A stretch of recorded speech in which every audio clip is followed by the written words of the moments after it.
Foster, last year when we were in Egypt together at the Resonance Foundation's first annual gathering, among the many highlights of an amazing trip was our visit to the oldest flower of life designs yet discovered anywhere on the planet. In a very powerful and beautiful and mysterious underground building called the Sunken Assyrian Temple at Abydos.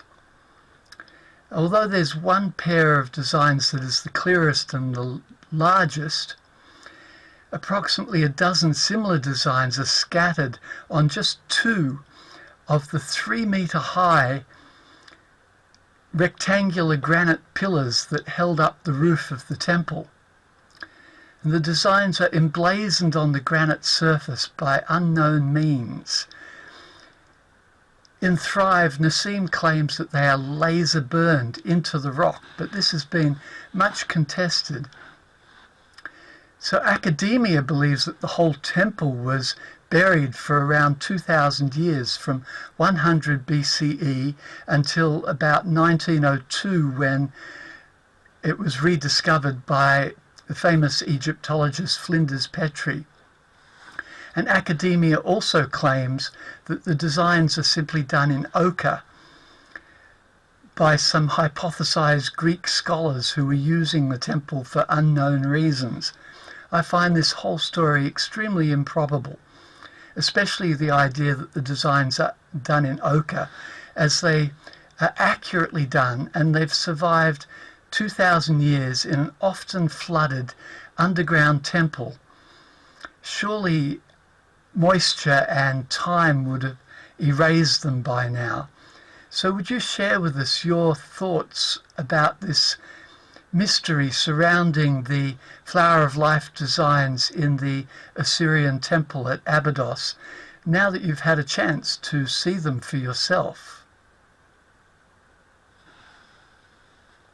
Yeah, it was such a treat for me, because we created a scene in special effects in Thrive 1, where Nassim and I are on the magic carpet and we fly to the temple at Abydos, and to actually finally get to be there with him and with you and with so many people who are just steeped in an appreciation of this was one of the highlights of my life for sure. But in terms of what it is, I know that that Greg Braden and Nassim and others have talked about this being somehow laser etched, somehow etched into the atomic structure of the rock, and others have tried to debunk it and say, no, it's just painted on with ochre and so forth. But the debunking has not been effective, in my opinion. It's still very much up in the air to me. And what, for me, it's kind of like when someone tried to debunk Thrive or something like that. It's like it shows the evidence, and ultimately, what are we really talking about? What's the essence? What really matters for me is the recognition, the understanding of what the flower of life pattern represents, what it means.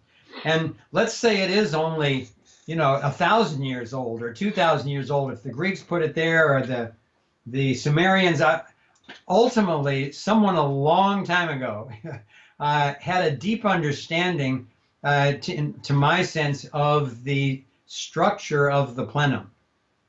You and I understand from our studies that the space is not empty, even though it looks to be. Even out in deep space, it's not empty, and that's been verified. They've done studies on the wave patterns of light that come from distant galaxies and quasars, and they don't just come as a wave through, to Earth. They corkscrew as if they were going through a crystal. And that shape that you've got behind you there, the 64 tetrahedron crystal, they corkscrew as if they're going through that shape. And so the space itself seems to be quantized.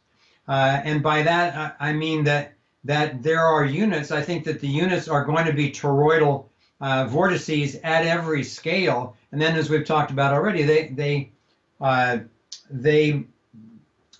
create local geometries. But the key to me for the flower of life is that, as we depicted in Thrive, the two-dimensional pattern is a representation. It's like you're drawing a piece of paper of the three-dimensional field and an understanding of the three-dimensional field, and the flower itself allows you to recognize that when you have a vector equilibrium, and then you have with eight tetrahedra, and then a star tetrahedra, and then you expand out to the next vector equilibrium with 64. That's the first time you have a balance of the vectors going out with the vectors going in, and all of a sudden there seems to be a quality to that particular boundary condition, that particular energy field, which is very important in terms of accessing energy, in terms of creating a black hole that has then its own gravitational field, which I believe is the key to interdimensional, interplanetary travel.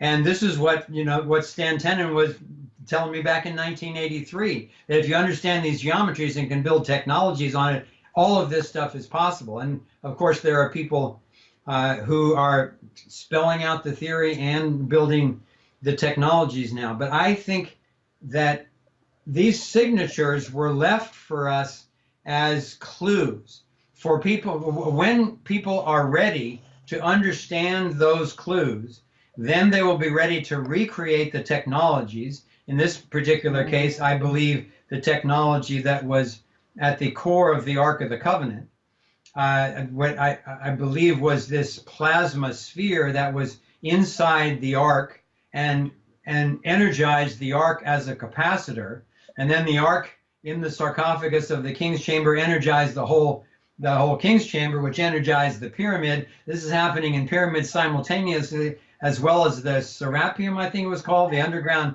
power station, where I think they were energizing not only the pyramids, but the entire plateau, and then tapping into that energy in various ways. But I've also met two people who were invited. They weren't abducted, they were invited. They had relationships with extraterrestrials. And this was multiple times, contact over multiple times and years and so forth. And they were ultimately invited onto a ship and went. And then they were given as a gift, they were shown the drive of the ship. And each time, these people didn't even know each other. I ended up introducing them. And we interviewed them for Thrive, and we depicted very, very briefly in there. They each described this 64 tetrahedron crystal, or this complex geometric crystal that's surrounded by this rainbow double torus that creates a gravitational field that, as long as you're inside of that, you can travel at these astronomical speeds and make right-hand acute angle turns, and you're not subject to the gravity of the Earth or the inertia of the ship. You're subject to the gravitational field of the black hole at the center of the flower of life that they have tapped harmoniously. So I think that the flower of life is the key to free energy. It's the key to the plasmasphere. It's the key to traveling amongst the cosmos, and most fundamentally to treating energy harmoniously. Because when we can do that, we can prove it as a species, that's when I think we'll be taken out of quarantine and allowed to actually travel off the planet. Until then, we're just too dangerous. They tried to take a nuclear bomb to test it on the moon, and these ET ships came and knocked the missiles off of the ship that was taking it up there. The more advanced cultures know that we're still dangerous. They're trying to help us. They're coaching us. They can't do it for us. We need to actually evolve into this understanding and into this way of relating. But that too is one of the things that's so encouraging to me. I realize this is happening. This is the era where we've all come back for to help during this time, and it's going to happen.